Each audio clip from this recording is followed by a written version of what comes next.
Hey, MLF fans. How's it going? It's me, the Z-Man. Welcome to MLF. This is a cold open, like Saturday Night Live. You ever watch Saturday Night Live when they had the cold opens? This is a cold open. The reason why I'm doing a cold open is because I want to address some changes to MLF. As you're aware, Kevin Brennan hates my guts, and uh, I'm his new target. I'm one of the new targets. I'm the guy who he has to come down on because he needs content, and it's me. I made it. I did it. I'm the new Lenny. I'm the new Brian. I'm the new Gary Goldman. I'm the new Dave Landau. I'm the new Sam Morrell. The new Dave Smith. I'm the new Chrissy Mayer, which I think we can agree sucks. I'm the new Neil. I'm the new Kate Quigley, Jessica Curson, Compound Media, E-Rock, Leslie Jones, Jimmy Martinez, Derek Richards, Michelle Wolf, Bobby Kelly, Jim and Sam, Riotcast, Rob Sprance, Bill Schultz, Sarah Silverson, Michael Malice, Judd Apatow, the bike shop in Jersey, and the guy in the building. I'm the new content. I'm the new content. And I guess now I'm a compulsive liar, which is the new spin. And let me address that real quick. I was wrong on something. Apparently, he's posting screenshots from text messages, like because he'll go to any depths, and he doesn't care about anybody. He just uses people to get ahead, and it doesn't matter who it is. And I was one of the guys. I was a good soldier for a long time. I fought Kevin Four. I took the punches. I helped him. I like to think I made him some money, made the show better. I tried to grow it, try to make it big. But he makes a lot of weird decisions with no logic behind them. And that's fine. It's his podcast. I always said it was his podcast. And the thing is I just got tired of it. I got tired of it. Why would I try to make his podcast good when he doesn't even care about his podcast? He just phones it in. So, all right, cool. I'll just leave. And I will say this. I was wrong. He did not quit MLF first. What happened was, full disclosure, this would happen. I had a terrible trip I've talked about it on my podcast. I had a terrible trip to Oklahoma. It was a nightmare. Everything that went wrong could have possibly went wrong. And I got off stage that night, and it was an okay set. I had to deal with a heckler. I wanted to work on a chunk of stuff, and I had to deal with a heckler for 10 minutes. I ended up pulling it out, but I didn't want to deal with a heckler. So I was kind of in a bad mood. He kind of like, fuck this drunk dude. So I started getting drunk. I started drinking. And then I'm getting texts and emails and DMs like, dude, Kevin had ski mask on. Okay. So I said to him before, I don't like this dude. I don't want him on. You're giving him a platform. He brings nothing to the table. But the prior to that, I was trying to do these podcasts because I actually tried to get the content out. I actually try to do episodes no matter where I am. I can be driving 9 hours in a car, 10 hours. I'll pull over to find Wi-Fi somewhere and I'll upload, I'll do whatever I can. But unfortunately, everywhere I was going and there was a time zone difference, I could not get a strong Wi-Fi. So we're doing the football podcast and there was like a little bit of feedback. It was kind of annoying. And I went to listen to it back. It wasn't that bad. And I said, I just posted, who gives a shit? And I also said faggot. And as you know, on Misery Loves Company, you have to cut that out because, because it's, I guess, a Christian podcast now. It's, you can't say those choice words and you got to spell out gay, Gay, and you got to cut that out. You got to not say that. You got to tell people to get vaccinated and get their boosters, Lenny stuff, real Lenny stuff. And I go, no, I'm not going to do that because it's my channel. I'm running this shit. I'm getting paid from the football podcast. By the way, I'm getting paid an all-time high, like $500 right now. During the summer, it dips down to like 300 and change. So that's what I'm getting paid for doing MLF, all the uploading and advertising and everything else and putting it out, hosting, to getting paid nothing from Misery Loves Company. I get paid nothing from there. Not at all. I show up. I take the punches. I get called stupid or whatever. I help book the guest. I help try to make it good. But he pays Adam. I don't know what he pays him. I think he's doing well. He paid Brian McCarthy for showing up, but I never got paid. Now, I think Kevin justified I was getting paid from the football podcast. That's good enough. And some of the fans are generous. They'll send me donations through Venmo, PayPal. like Vinny Cash, Sark, just to name a few, and Donovan actually at one point. And I even got a bike. So the fans are phenomenal. But listen, you're not my boss. You guys don't have to pay me.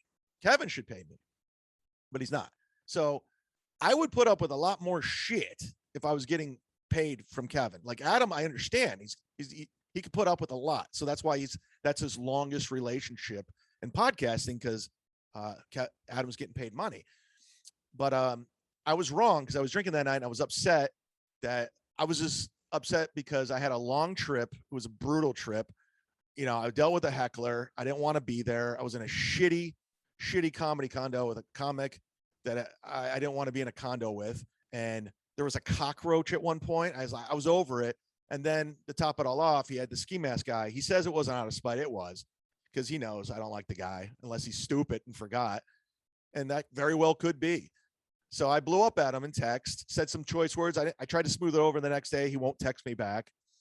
And that's what it is. That's what it is. So I technically quit first, but he quit MLF within the text thread. So he quit too. So we're both at fault here. So both programs will suffer. And I guess, listen, we appreciate you guys sticking on, hanging in there. We got to honor this football poll because I came up with the idea. People chipped in good money, $250.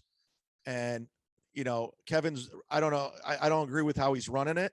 I think he's a very hands-on. We'll put it nicely. He's very hands-on. And there's not a lot of logic to some of it. He doesn't like to log into things besides Twitter or email. So we'll play it. We'll do it. And if it goes well, great. We'll try to do the best. I'm going to get good guests. It'll be fun.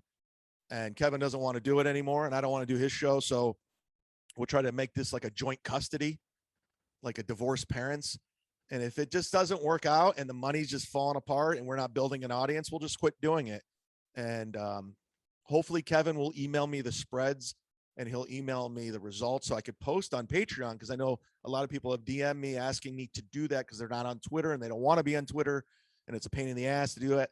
And Kevin's a control freak and that's how he wants to do it. But I'm asking him, because he's probably listening, please email me the spreads just for the fans and for the people that want to stick around. Great. Thank you for your support. For the trolls that are announcing that they're leaving, goodbye. Take care. Listen, I know Misery Loves Football was an offshoot of Misery Loves Company. The reason why we did it, we came up with the idea. It was Kevin's idea, full disclosure, is because people hated when we talk sports on Misery Loves Company. So we said, let's just do Misery Loves Football. It was during the pandemic. It was fun.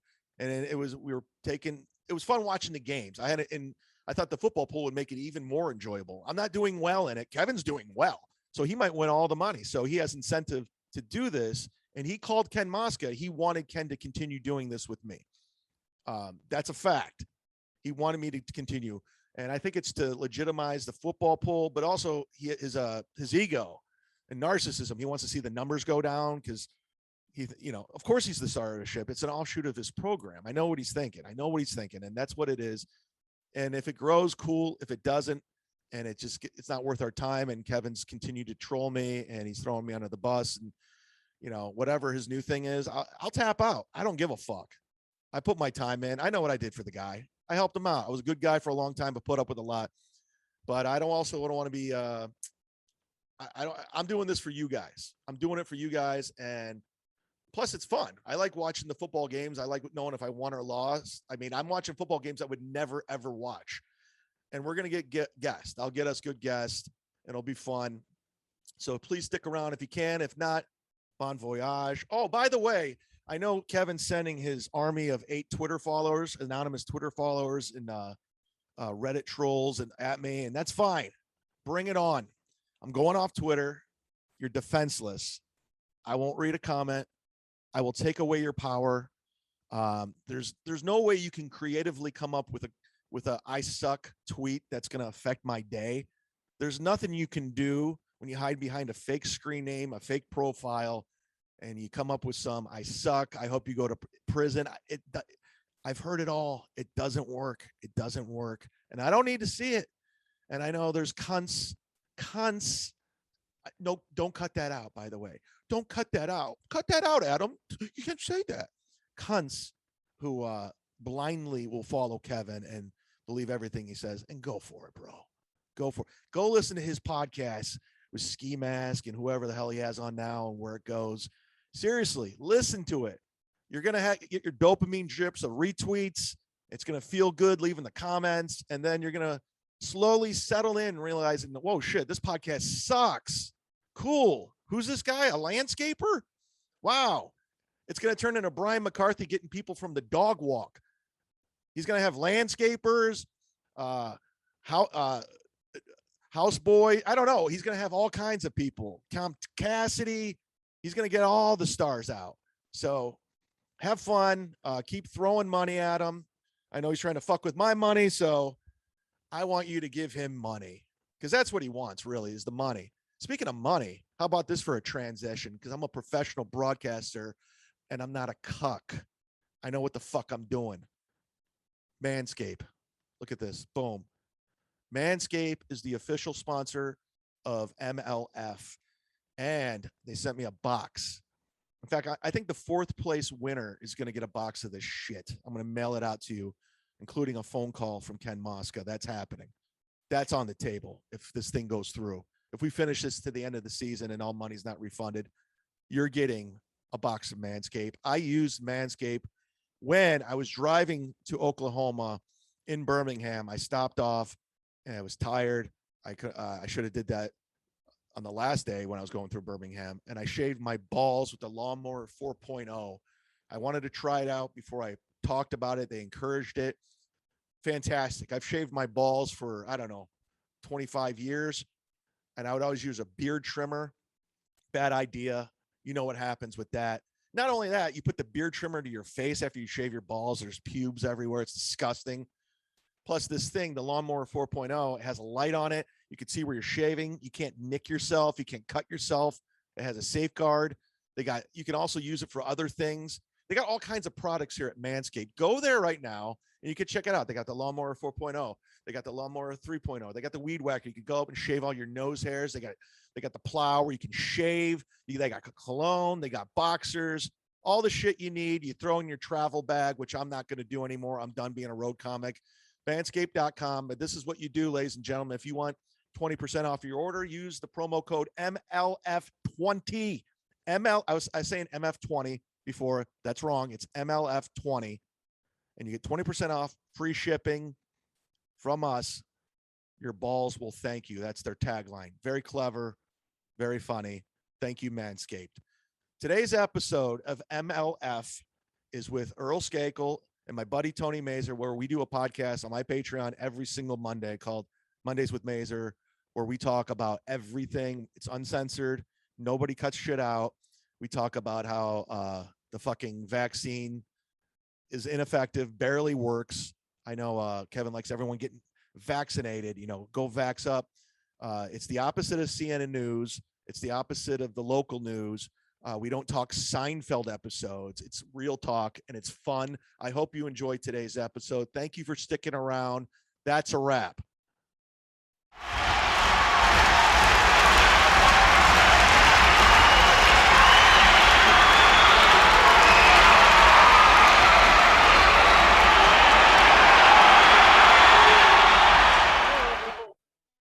All right, it's the MLF podcast. What's going on? I'm your host. It's the Z-Man. With me is my co-host, Ken Mosca. Ken, how are you? Hi, Chad. We got a great group today. Great group.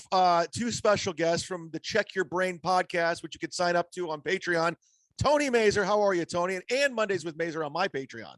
Yes, Chad, I'm doing great so far. How are you, Chad? How's everything been? Everything's great. There's no problems. There's not a problem at all. And everything's fantastic. I don't know what the hell's going on. Ladies and gentlemen, from Comedy Central's Roast Battle, from the Jellies on HBO Max, the credits go on and on and on. From West Hollywood, he is a favorite to this podcast, everyone's podcast, one of my favorite people, the Bad Guys podcast. It's Earl Skakel, fresh out of Austin. You really gave me an improper credit. It's not Roast Battle. It's Jeff Ross presents Roast Battle. Let's not forget his genius. Wasn't it called Roast Battle before he took it over? was roast battle when it was good. Oh, I'm sorry. I may not get on another show that says Jeff Ross presents, and don't threaten me with a good time. What's the next show? Jeff Ross presents turkey roast and watch Ralphie May's corpse eat it. Fuck. My favorite thing about Earl is he will not let it go, and I love it. Never. I'm like Rambo in the hardware store. Wasn't my war. You just don't turn it off. I think Brian, what's his name? Laundry is like the new John Rambo. They can't find the guy. I hear from a good source. I got a guy. He's in a branch of the military, and I'm being serious. Who says he knows he's in Cuba? Really? Yeah, he's like, this guy's like legit. Like, this is not some Matt Drudge right wing rumor. He says he got to Cuba and they can't get him there for some reason. Like, if you go to Cuba, I don't know if the extradition is something weird but that's where he's at. So the parents probably got him on a boat and sent him to Cuba. I mean, I don't know how. Yeah, I mean, the parents knew what was going on. They waited a few days. Oh, we don't know where he is. So, there you go. Well, goddamn, look at this. Earl knows. He's got ears everywhere. He knows everything in comedy. He knows what's going on with Brian Laundry. I know what open micers, fucking some showrunner in LA. I mean, nothing moves in LA without me knowing about it. I know all. I know what rapist is raping who. I know when they had the abortion with the girl they fucked when she was 16. Oh, did I just say that? You're like the Huggy Bear of West Hollywood. No, I'm like the Matt Drudge, the Drudge Report. I should do a comedy report because I know it all. I got moles everywhere. The people come. It's like that scene in Heat where De Niro's buying the bank plans, and he's like, "How do you find all this stuff?" And the guy's like, "It's out there. You just got to know where to pick it out of the air." Well, I work with your. Be quiet. I worked with your buddy Melton over the weekend. We hit it off nicely. We did a podcast, which is on my Patreon. You go listen to it. He says nothing but great things. I mean, he's like you and me, and he's controversial. He speaks his mind. He talks a lot of shit. He names names. I'm a little more passive aggressive than he is. I don't necessarily name names, but he's nice to me. So that's all I go on. I like your style. I mean, all right. I'm a politician. Yeah, that's how you got to do it. You want to pick these games, Ken? What's our first game Thursday night? Tonight, Tampa at Philadelphia. Philadelphia getting 7. Is it in Philadelphia? It's in Philadelphia. Both are 2-3 against the spread this year. Thank God, because I gotta drive down Dale Mabry to go to Side Splitters tonight. And if there's a game, it's a fucking nightmare. They ain't getting there. So let's hit it off. Tony from Ohio, you're on the air. Yes, Chad. First time, long time. First of all, thank you. And 7. Philly's been up and down. That's a strange team to pick. I'm going to go Tampa with the point. Tampa's just, I don't know. They've found another gear. I don't know why it's weird because they're better this year. It looks like than they were last year. So I'll pick Tampa. Earl Skakel in West Hollywood, you're on the air. Are we picking with the gambling foresight with the points, or are we just picking straight up? We're going with the points because the spread. We have a very large football pool that's going on, and there's a lot of money at stake. A lot of people bought in with $250 on the show, and we wanted to keep this thing going and make it legit. Some people decided to leave.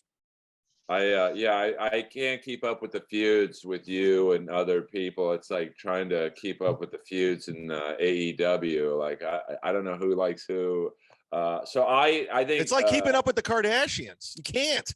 Yeah, I mean it's like keeping up with the open micers who still think roast battle is going to help them. Anyway, I think Tampa's going to win the game, but I think Philly will cover. So I don't know if that's cheating, so I think Tampa will win by less than 7. So That's a good hot take, Rack Earl. Ken, you got the floor. Well, that means Earl's taking Philadelphia. We got to be clear here. okay, yes, I'm sorry. I'm new to the show, so I don't. Yes, I'm taking Philly plus the points. I'm laying down a bet with Bob Stupak's Vegas World right now. I got him on the phone. Yeah, by the way, Earl Skakel's MLF debut. He's been on Kevin's podcast. He's been on my podcast. He hasn't been on Tony's podcast.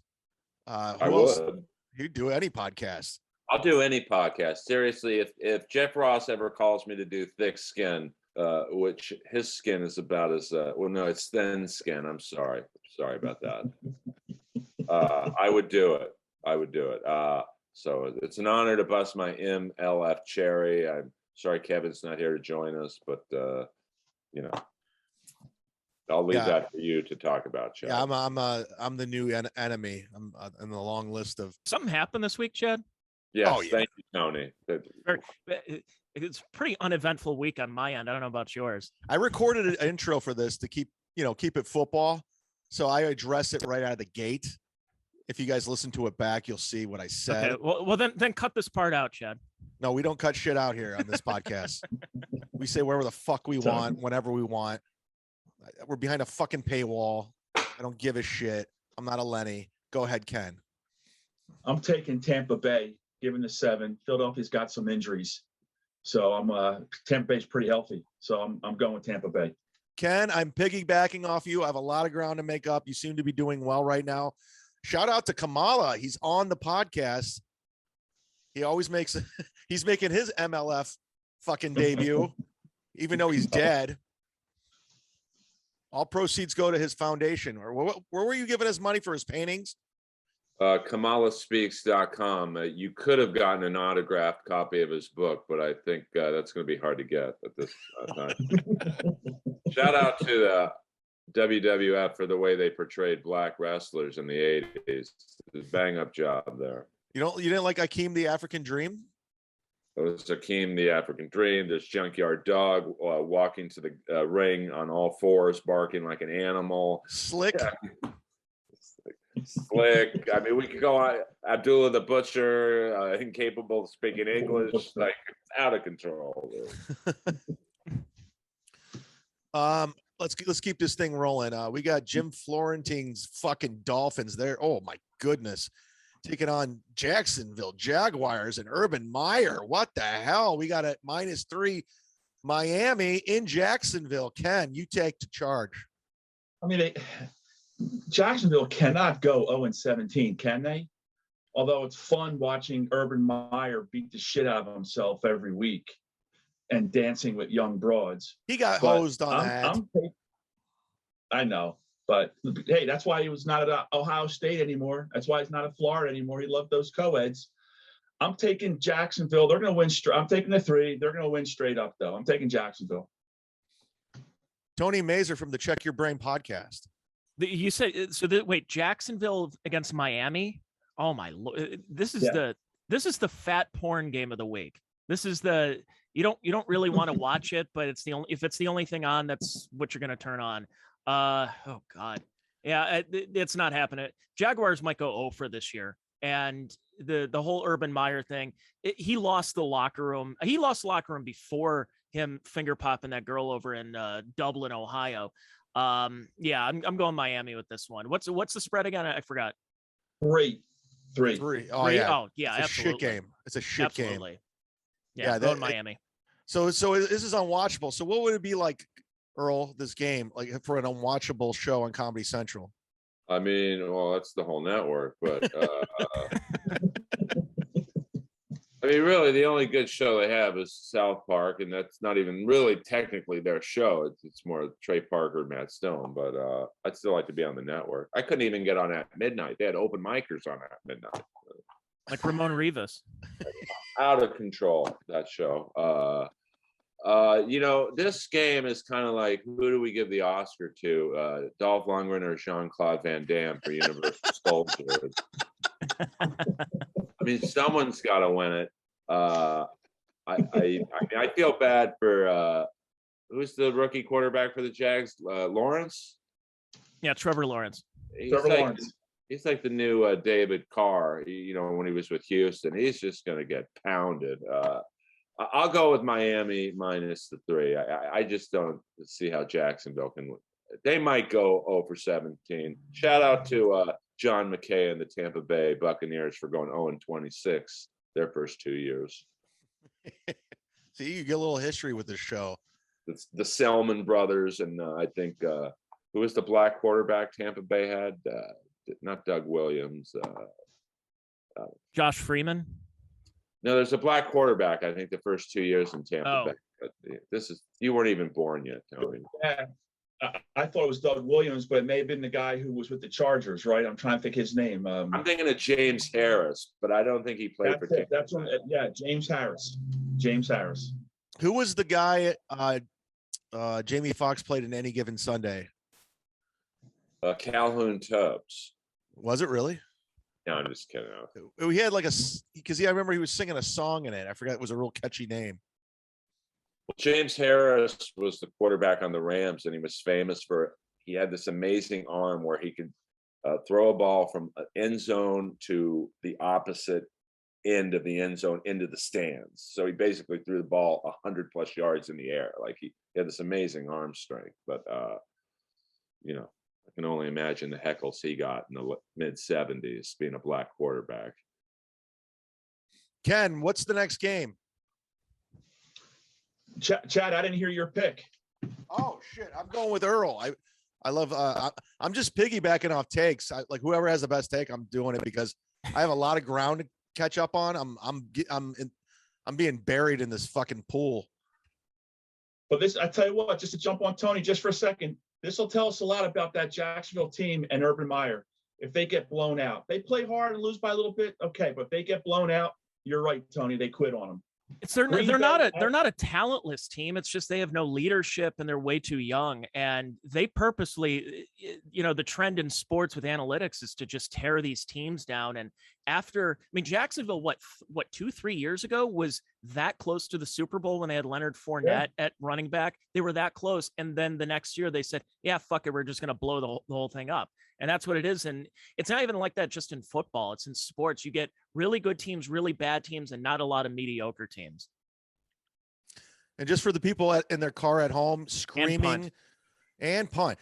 For everyone screaming, Jimmy Fox played Willie Beeman in every given Sunday. So I just looked it up for fact checks. Willie Beeman. He gets the girls screaming. There it is. He does. So Ken, what else we got? We got another 1 o'clock game. Green Bay at Chicago. Green Bay given 5. Chicago had a nice win last week. Yeah, but Chicago's win though was under that cloud of the Gruden stuff because there was already turmoil in that Raiders locker room that was going on, so they were already distracted. So it's kind of like I put an asterisk next to that Bears win the other day. Justin Fields forever. I actually took that from Brennan. At least Gruden doesn't have to wear Skechers anymore. Who the hell wears those things? So who's up? I'm taking Green Bay and laying the 5 since Tony feels that was an aberration last week. So I'm going to go with that aberration and say that Green Bay is a much better team than Chicago. And I'm going to lay the 5. Like the McLaughlin group. Tony, go! I'll do that too with Green Bay because you don't expect Mason Crosby to miss that many field goals at this point. So, and windy in Cincinnati the other day, and the Bears are just they're poorly coached. They can't build around. They're basically still using Andy Dalton's offense, but because Dalton's hurt, they have to use Justin Fields to be more of a pocket passer. So, yeah, I think Green Bay's starting to find a little bit of their stride. And the distractions from before the season. So I'm going to go Green Bay with that. Say rack me after that. No, that's for comedic purposes, not when I make a good point, Chad. Oh yes, Ken's got the rack me shirt. Earl Skakel. Is the game's in Chicago, right? Yeah. Game's in Chicago. I'm going to take Chicago plus the 5. All right, Earl. You know, I mean, Green Bay can't win every game, so I just think Fields, the Chicago defense, will give Rodgers trouble, and I mean, I just have a feeling Chicago is going to have a good game this week. I don't normally agree with the Pittsburgh Steelers fan, but I'm going with Earl's pick too. I mean, Steelers got their own problems. They do, which leads us to another 1 o'clock game. We got the Cincinnati Bengals in Detroit. It's Cincinnati minus 3.5. Tony, since you live in Ohio and it's the Battle of I-71, you go first. Well, you know, Cincinnati, I gotta say, Cincinnati has been actually a very improving team this year. And you're facing the Lions. Now it's in Detroit, right? Yes. Dave Landau's Lions.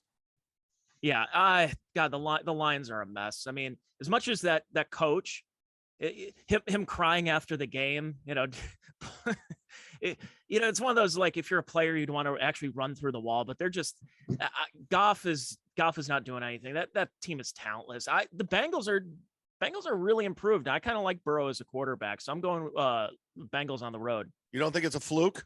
No, they're a team. And by the way, as being a Browns guy, Browns better watch out, and they can't keep fucking up with Beckham dropping the ball on 4th down and allowing other teams to have that many 4th down conversions. So Bengals are a rising team in this division right now.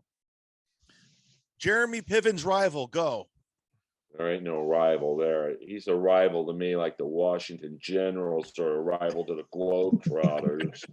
I mean, being a Steeler fan, I hope the Bengals lose. But a gambling man, I will take the Bengals. I just think Detroit's an awful team. Nothing against Jared Goff, but the Bengals are good, man. They're definitely, I agree with Tony, a rising team in the division. And I think they will win by more than 3 points. By the way, I'm gonna piggyback off the guys at the bottom, Tony and Earl, and go with the same. And speaking of Detroit, I will be at the Tampa Improv with Dave Landau and Derek Richards next week. Looking forward to that. And I think Dave Landau is doing Mondays with Mazur this Monday. So we're going to have double your Dave. Shout out Dave Landau, my friend for 15 years. Go ahead, Ken. I'm taking Cincinnati. Goff has no one to throw to in Detroit. He's got no receivers. I'm taking Cincinnati. It's 3.5. Look at you, Ken. Look at you, and this might be the difference breaker right there. You might have picked it right. Who knows? No one knows. No, I'm taking Cincinnati. I'm saying Goff has nobody to throw to. I'm taking Cincinnati. All right, with all you guys. Fair enough. Is Herman Morris still on the Lions? I don't remember. That guy won me 3 fantasy football titles in a row. Shout out to Herman Moore, the Herminator. The Herminator is right. He was amazing. People forget how good he was, man. That guy was unbelievable. We got all the picks in. Houston at Indianapolis. Bob and Tom's Colts. What's the spread? Chick McGee. McGee is laying 10. Colts laying 10. Man, wow. I don't know. I do know. I'm taking the Colts. Houston's that bad. They're that bad. I just, I think they're that bad. I know they're 3-2 against the spread, but that's a big number, though. That is a big number. Tony Maybe I should talk myself out of it. Tony used to be on sports radio. You go ahead. What's your sports take? Yeah, what's my take here? Yes. Come on. Good to be in the jungle. When's the smack off, by the way? I'm giving you a vine. Yeah, Indy. Boy, that was a fluke game the other day too, and boy, it was a shitty weekend for kickers last week. And Indy should have won that game. And I'm going to go Indianapolis just because they're at home. Houston blows. Is that Davis Mills, with the guy with the big neck? Is he still quarterbacking? Is he still there? Or is Tyrod Taylor everybody's favorite backup quarterback? Is he starting for him now? He was Cleveland's backup for a while. He was Cleveland's, he was Buffalo's, he was Baltimore's, he was the Chargers, he's with the Texans. I mean, it's a great job if you can get it. So I'm going to go with Christy Lee. I'm going to say the Indianapolis Colts. I'm going to do the same. Earl, what do you got over there? I think Indianapolis is going to win the game, but I think I'm going to take Houston plus the 10. Do we got all the picks in, Ken? No, I'm struggling on this one, but I'm going to go with Earl. I'm going to take Houston and the points. I might eat my words, Tony. We got another 1 o'clock game. We got Kate Quigley's Los Angeles Rams versus Lenny Marcus's New York Giants. Kate's been saying go Rams every Sunday. She might be watching it from her house in Venice. She might be watching the game inside the living room where she lives, watching this game in her house where she lives. Earl, what do you got? Well, I don't know if it's her house. I mean, what's his name? Hootie, man. Hootie's all good. I'm all good with Hootie. I'm good with Hootie. He spent like 25 grand buying a Ric Flair robe, so I'm all good with him. Did you watch that WWE thing when Ric Flair was trying to get the robe back? What a good-looking guy in high def. I've never seen a guy with liver spots on his forehead. You got me going with Kate Quigley. Who are the Rams playing? Giants in New Jersey. Sorry. I'm sorry. The Quigley thing got my mind going. So what's the spread? It's 9.5. 9.5. The Rams are giving. Yeah, 9.5. The Giants are so bad. You know, anything over 7 points, I usually go with the team getting all those points. But the Giants are so bad. I mean, they are. I'm going to go with the Rams minus the 9.5. They're just awful. Like they're that bad. I mean, you know, I'm not like the biggest NFL expert, but like as soon as you said Giants, I was like, I got a pit in my stomach. Rams are pretty good when they're firing on all cylinders. They looked good against the fucking Browns last week, right, Tony? Yeah. Well, no, you're thinking of the Chargers. I mean, I'm sorry. You're right. Never mind. Yeah. Too many teams in Los Angeles. Speaking of liver spots, look at that. Good Lord. I mean, dude, I know we all age. Like, you know, I'm 53. I got a wrinkle here or two where I didn't have 10 years ago, but god damn, dude. Like, I mean, can you put that up again and just put more on Flair's face? I mean, look at that, dude. Like, what the fuck is that on his forehead? Looks like Aaron Neville. He looks like the bad preacher in Poltergeist 2. He makes Joe Biden look like one of the Backstreet Boys. I mean, my God. Hey, Earl, who's that actor in Poltergeist 2? He was in that Miami Vice episode. He was dying from cancer. Dude. It's not Julian Beck. It's something Beck. If you want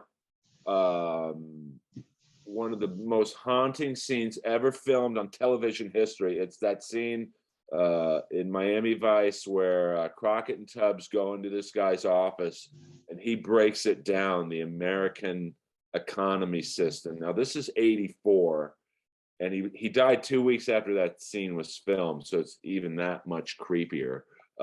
But the way he broke down the economic policies, it's a fake TV show, but he nailed it. I want to say Julian Beck. I don't think that's his first name, though. You don't think it's his first name? I don't have his first name. I don't know what it is. I'm sure somebody knows. Let me look it up while you guys I'm listening, but let me look that up. Earl, I just want to. I'm taking the Rams, laying the points like Earl. The quarterback's not playing. Mike Glennon is not going to beat the Rams, not going to beat that defense. And Barkley's not playing. Earl, there he is. Yes. I don't want to bring volume because I don't want YouTube to kick us off. Now, keep in mind, 2 weeks later, he's dead.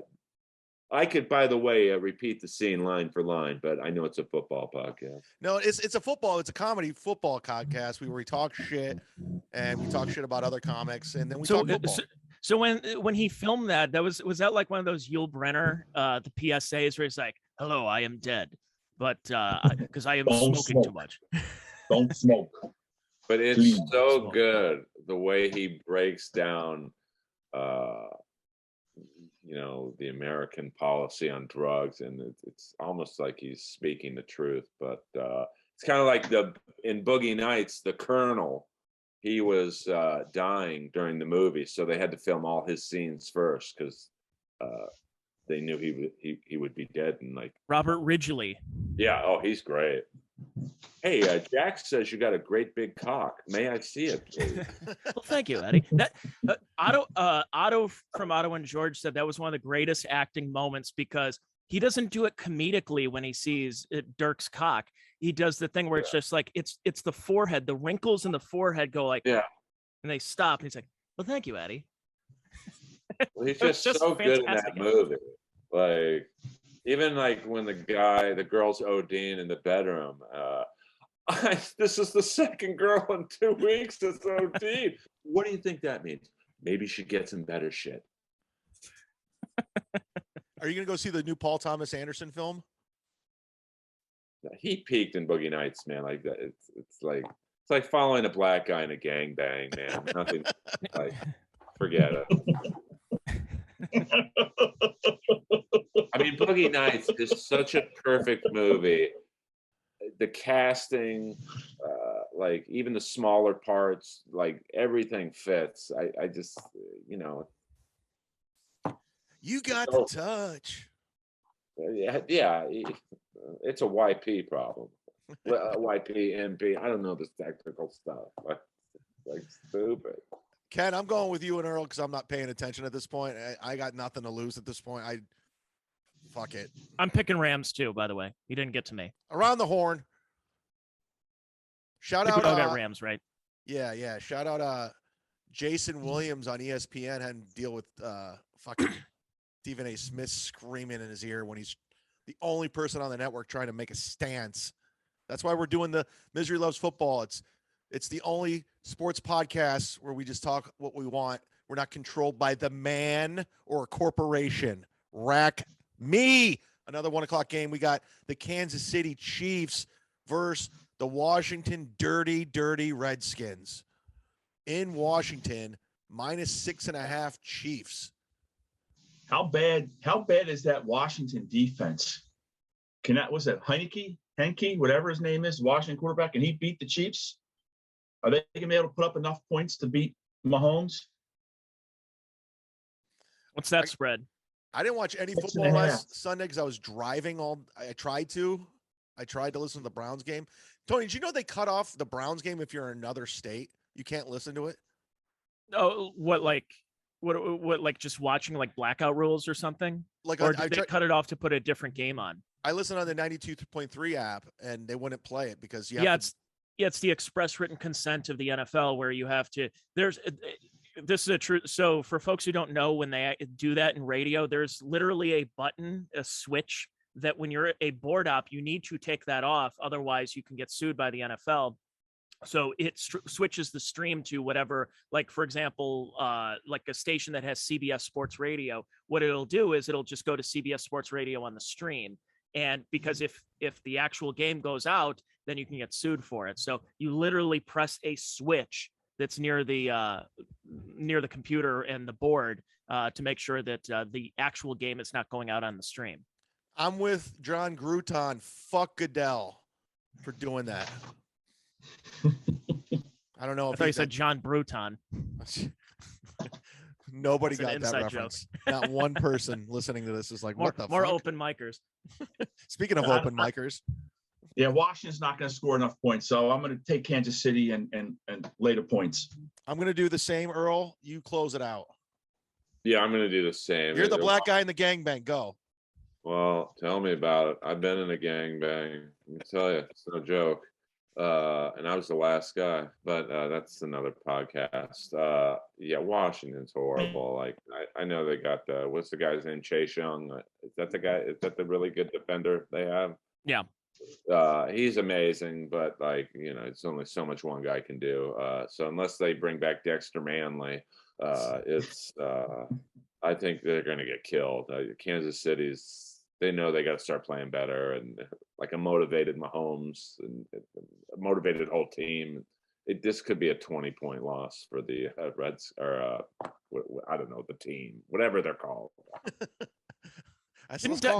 Dexter Manley had the IQ of his shoe size, right?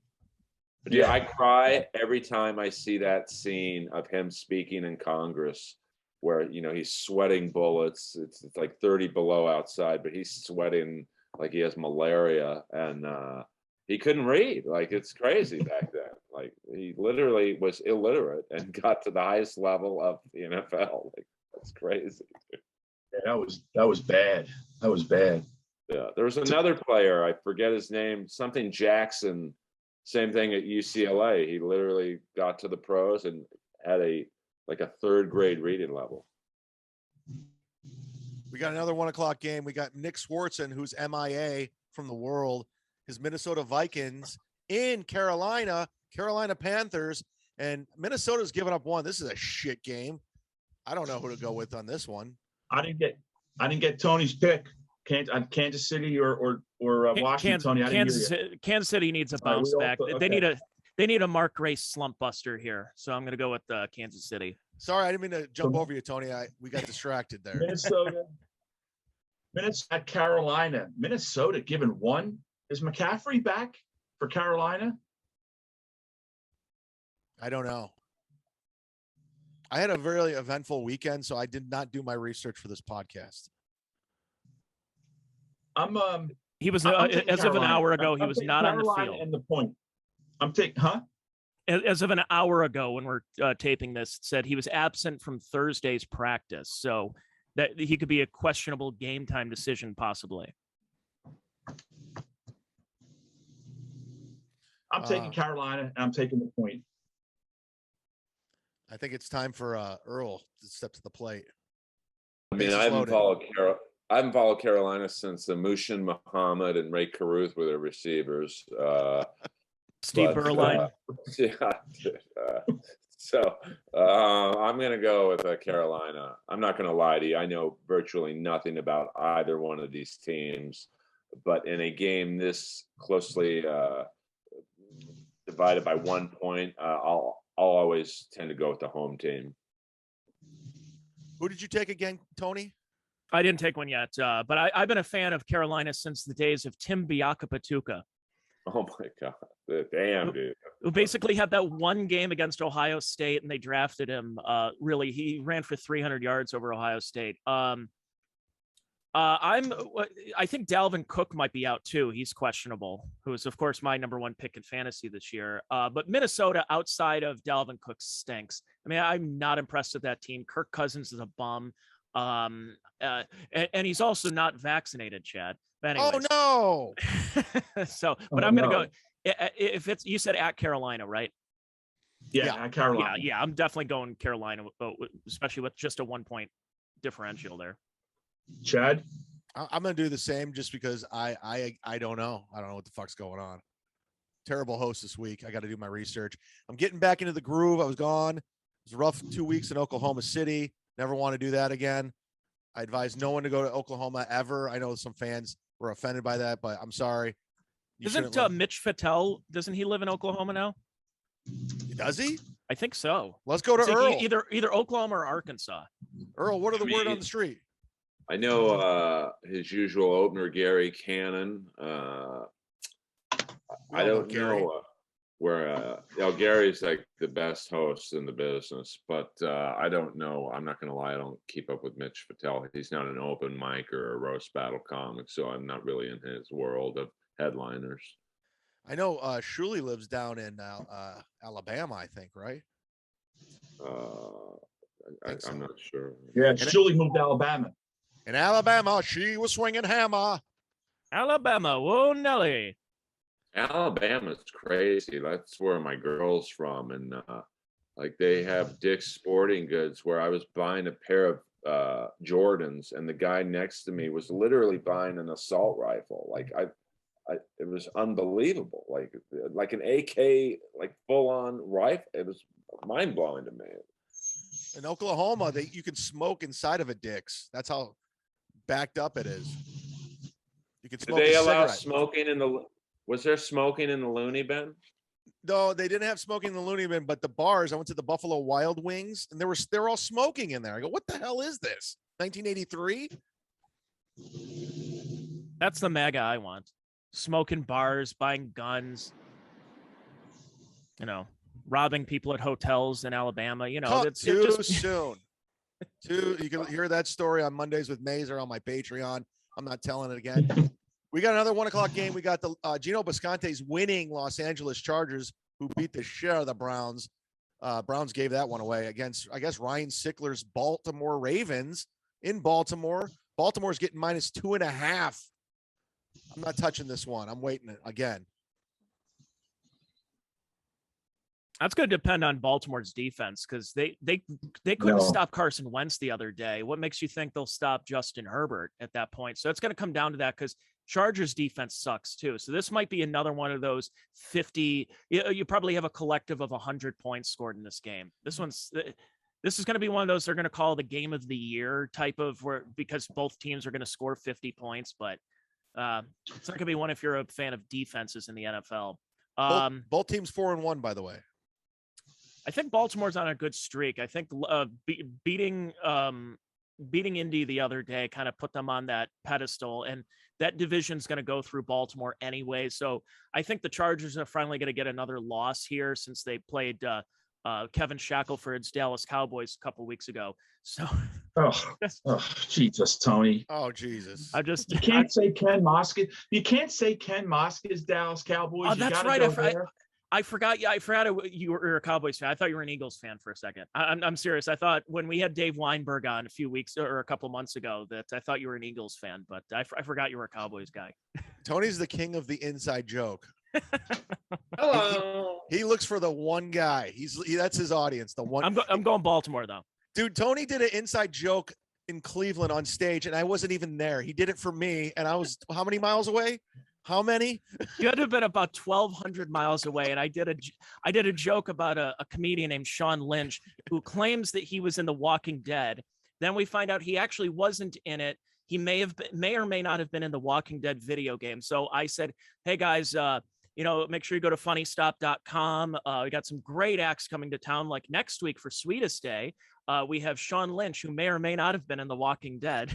And again, I did it for Chad, who wasn't even in the audience. Not even the club owner knows his credits. Way to commit to the bit. What do you got, Earl? Well, I want Baltimore to lose because I'm a Steeler fan, but I'm going to go with Baltimore here. At home, I think their defense will step. They're very tough at home, so it's not that I'm saying the Chargers can't win, but I just don't think they will this week. Baltimore. I think they're going to win this one for Michael K. Williamson. I'm going. Yeah, the wire. Rest in peace, Omar.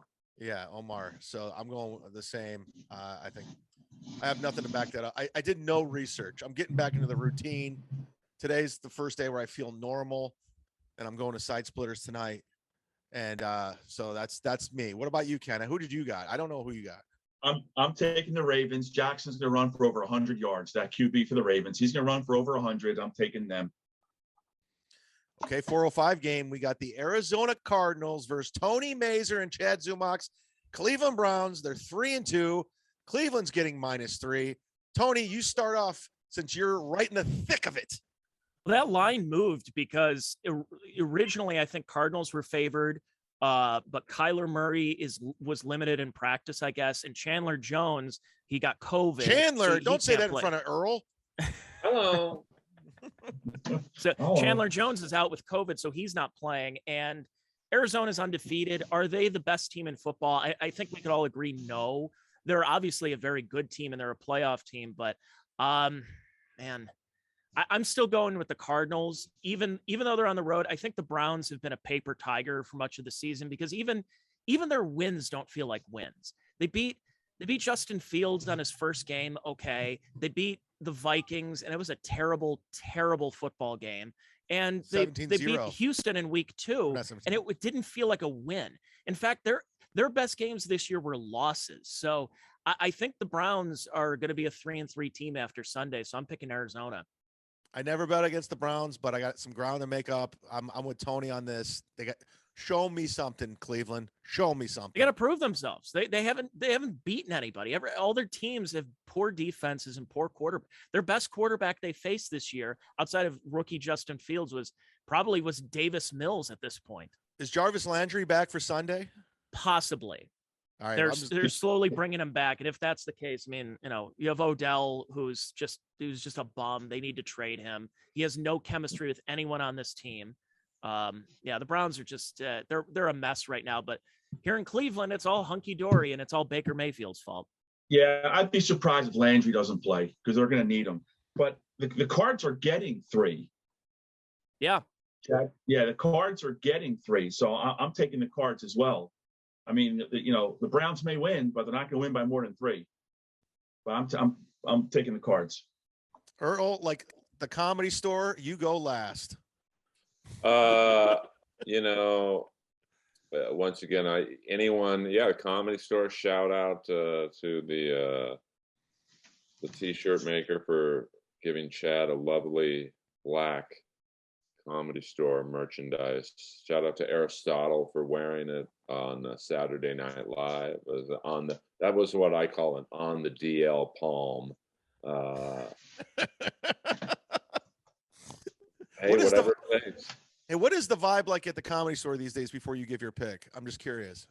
I mean, it's not quite the same, but it's still sold out every night. Every show's sold out. So, the lineups are, they're good given, you had 10 headliners leave town. So, I think they're not quite as star-studded, but that's not the Booker's fault. I mean, Rogan left, Tim Dillon left, Christine and Tom left, Josh Wolf, Steve Byrne, Theo left.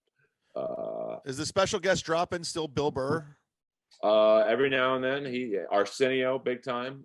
It's kind of cool to see Arsenio up there. He's pretty legendary. He doesn't get credit for being a pretty funny stand-up.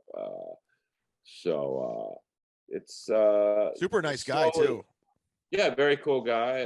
It's slowly opening up. Like the patio. I think when the front patios open, it's a little more lively. So it's it's not quite the same, but I think they're still the #1 club in the country. So But you're wearing a Comedy Store hat. Yep, I got my Comedy Store hat. $15 that I got when we saw Brody Stevens perform. You got it. Brody still made an impact. Brody's supposed to do my podcast the day he died. That's the 4th podcast guest that is deceased now. I'm the podcast Grim Reaper.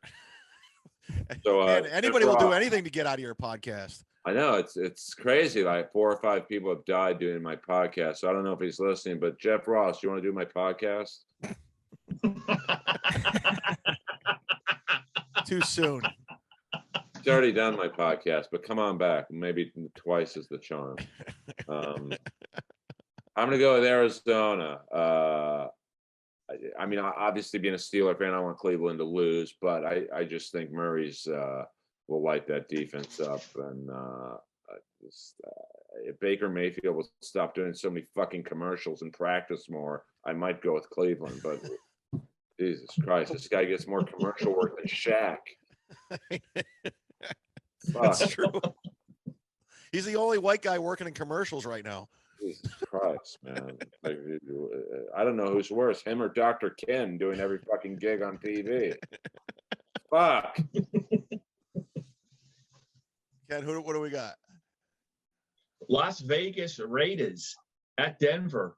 Denver giving them 3.5. They're playing without their head coach. Who's coaching the Raiders now? It's Joe Basicia, who's evidently respected in the league. Joe Basicia? Earl, what's your take on this dude sending those emails? I mean, I deleted every single email I've ever sent 2 days ago. I mean, listen, awful stuff what he said, but if we're going to start going through people's emails, there's not going to be one comic that can work. I mean, like you can't defend what he said, but I mean, he does have a gay player on the Raiders, so I don't know if you could say he's homophobic, but it's just not a good look. But yeah, going through his emails like going through Kevin Brennan's Twitter feed. Yeah, well, I mean, if you go through every person on this podcast right now, I don't know Ken and Tony that well, but through your last 10 years of emails or DMs, we've all probably said something that's maybe not the best. Oh, I can go through Tony's text thread with me. But yeah, I mean, so I had to bleach bit my my messages with Ralphie May, like they could get like that, forget it. So I mean, I don't know where this stops. I mean, I just read today that the Rolling Stones aren't going to play Brown Sugar anymore because I saw that too. It's unbelievable. Something to do with slavery or something, and like, so what do you do with Kiss and Christine 16? Like, I mean, where does this stop? She's only 17. Your group? Yeah, Winger. I mean, now they changed. Winger just came out with a tweet that the song is now called "She's 38 and Consenting."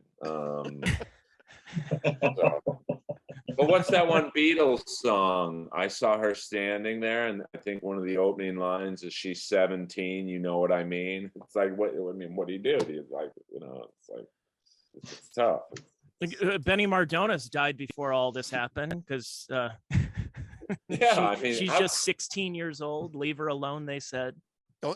Yeah, she's 16. And that video is creepy as fuck. Man. He's like outside the girl's window, like jacking off or something. Or that's the insinuation. Or I mean, we could Ted Nugent jailbait. It's like they're gonna change that song to Chris D'Elia sending Snapchats. Hello. Just kidding. By the way, shout out Chris D'Elia is back on stage where he belongs.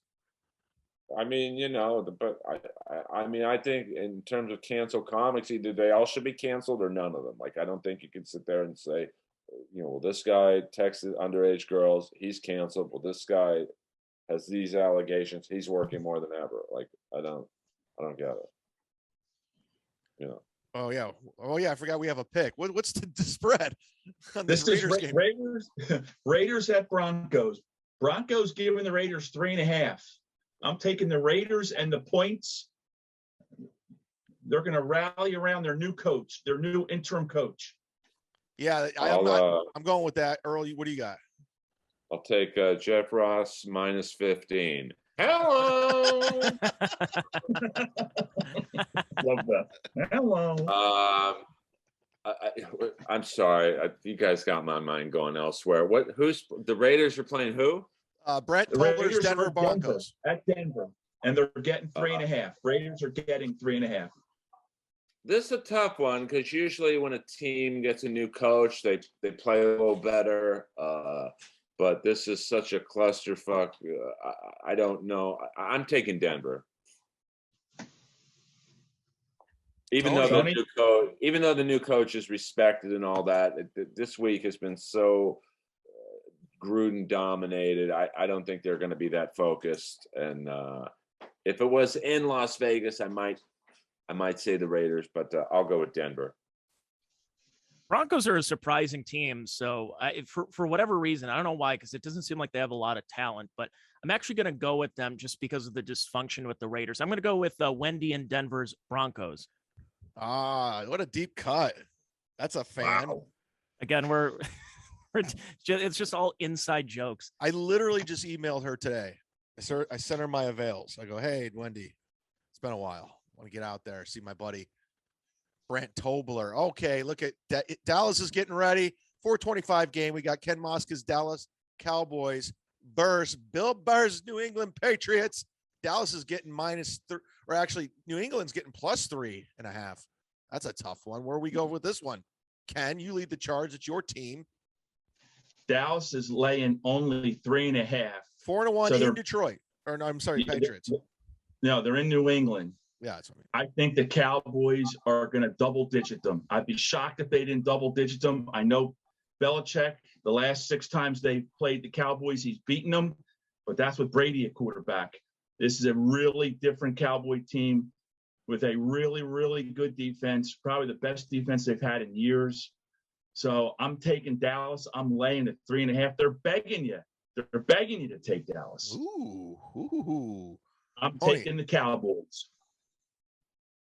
Tony, who do you got? Yeah, I'm going with the Cowboys too. And you were just saying, Ken, that it's not only a different Cowboy team, but it's a different Patriot team. And it's just, especially, it really goes down to what it comes when you have a good coach, like a good defensive coach. Dan Quinn is a great defensive coordinator, not a great head coach. Some guys just can't do it. They can't translate.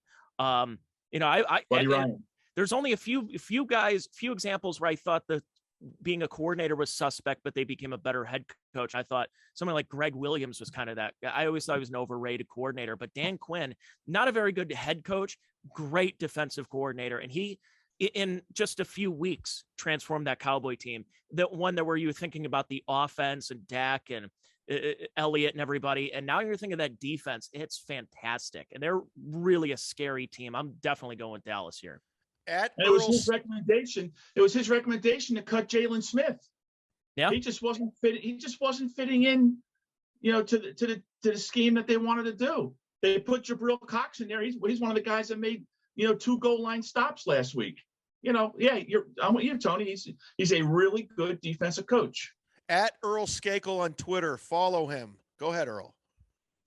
Well, I'm going to use a hockey reference to preface my pick. Glenn Sather, when he was coach of the Edmonton Oilers, was thought of as a great coach because he won 4 cups.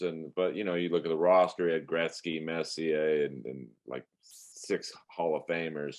I don't think this is controversial. I don't think Belichick's that great of a coach without Tom Brady. Who are the Patriots playing? Dallas. I'm going to go Dallas. Thanks. No, I'm sorry.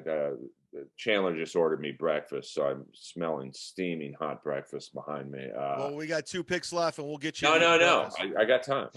So I just think that it's like, is Bruce Arians that great of a coach? Now all of a sudden he is with Brady. So I'm going to go with Dallas. Dallas just looks really good this year. Like, even in their 1 loss, they look great. So I'm going with Dallas. I know Ken wants to win this whole pool, and he wouldn't be doing this.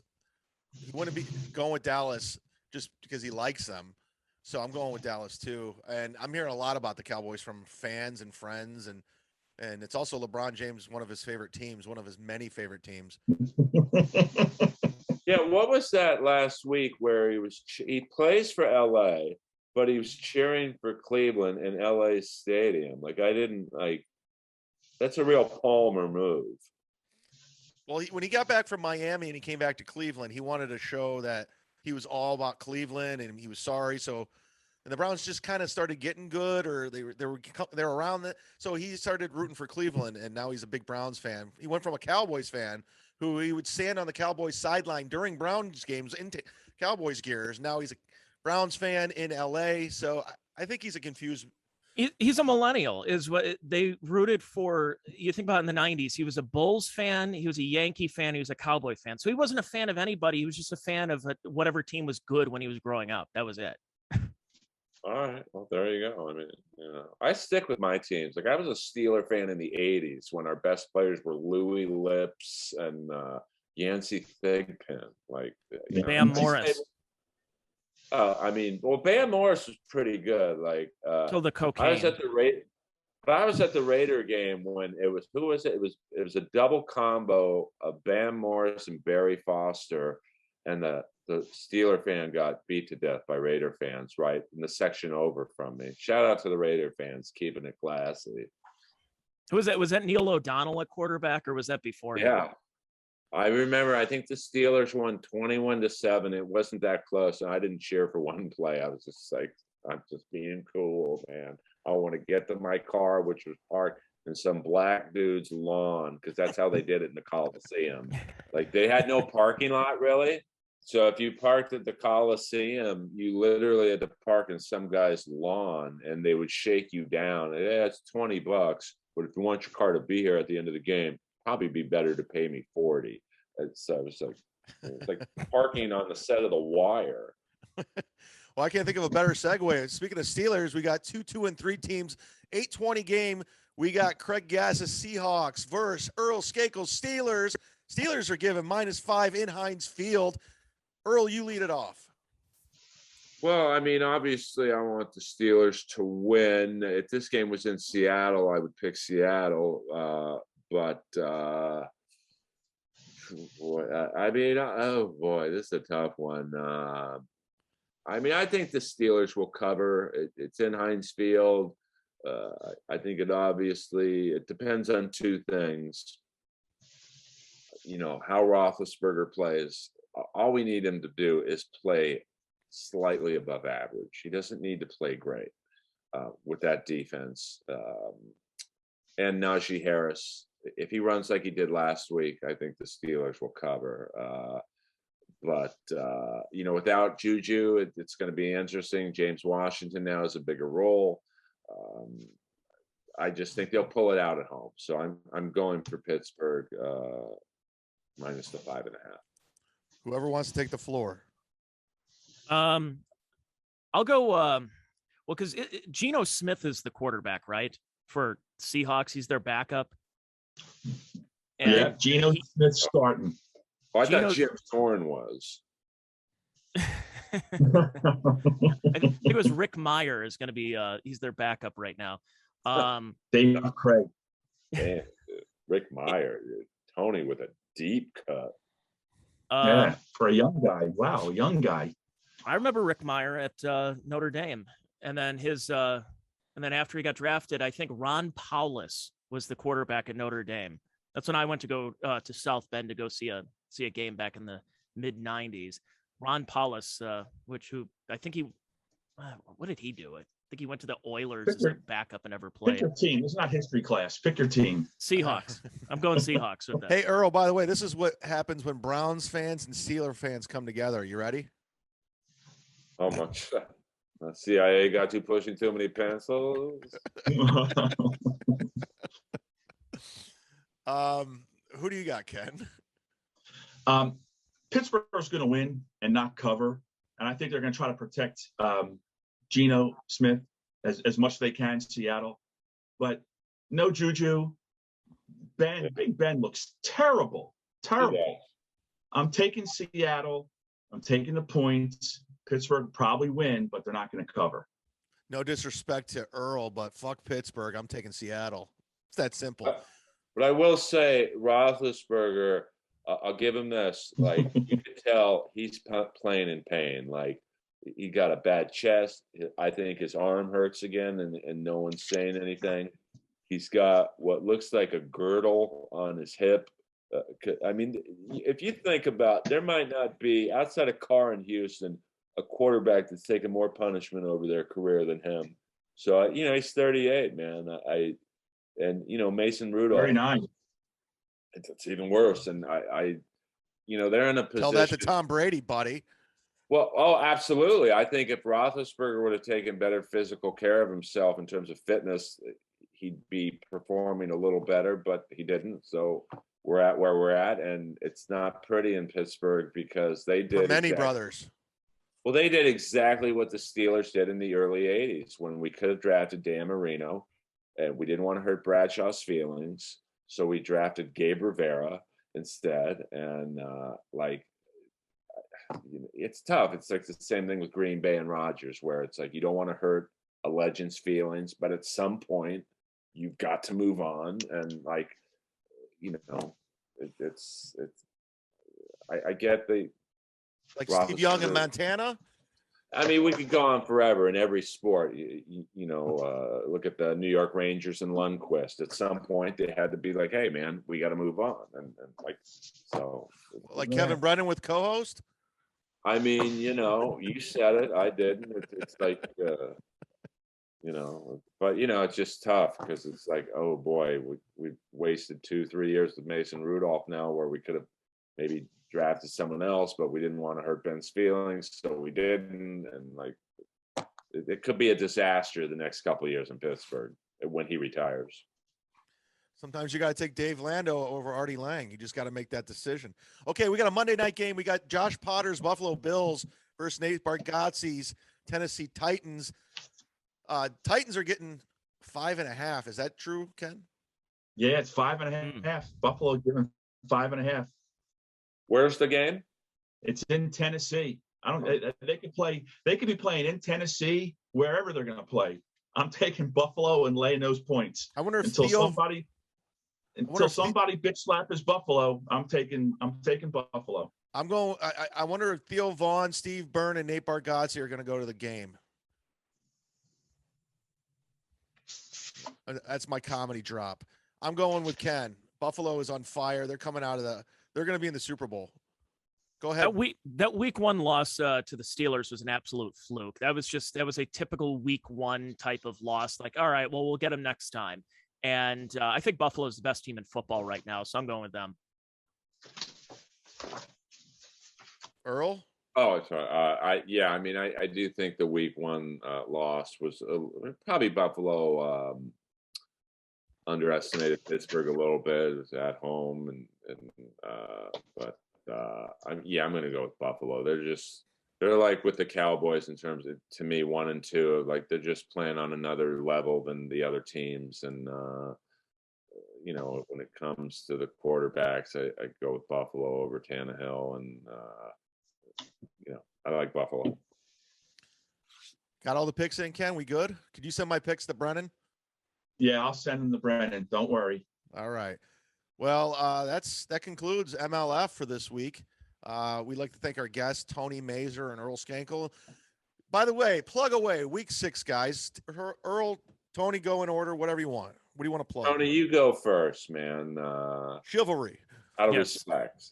I'll be at the Stand this weekend. I'm doing spots there, and I'm going to go up to I'm at Stand Up New York as well. And I'll be on Bobby Kelly's podcast a little bit later. No, just my podcast, Check Your Brain, every Wednesday. Comes out for free. Patreon.com/Tony Mazur. So hear all my rants and ravings. I'm gonna have a couple of drinks tonight, so I might have I got a work event, so I'm gonna have a few drinks there, and I might come back to the station and record a podcast. So we'll see how that goes. Earl, like a nice drunk podcast. Earl, you do a lot on social media. Plug away. You got TV shows. Just at Earl Skakel, EARL SKAKEL everywhere. I'm very lazy. I'm from TikTok to MySpace. It's just Earl Skakel. If you like cartoons, The Jellies on Adult Swim, HBO Max. Inappropriate Earl, the podcast, where we do some dual Bad Guys podcast with Chad Zumock.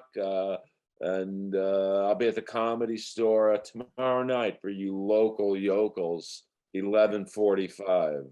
And I'd like to point out, Earl used to be the co-host of Roddy Piper's podcast, Piper's Pit, and you can go listen to past episodes. They're still up online, right? Yes, and Roddy Piper, once again, like Brody Stevens, like my friend Laurie Adana, was supposed to be on my podcast the day he passed. And so once again, I will extend an invitation to Jeff Ross to come on the podcast. And every other roast battle comic. You soul-sucking sycophants. Chad, you should be the co-host of Jerry the King Lawler's podcast. Another inside joke. God damn it, guys. Thanks for listening. Thanks for subscribing. We'll see you next week, week 7. On behalf of Ken Mosca, I'm Chad Zumock. Good night. I'm out.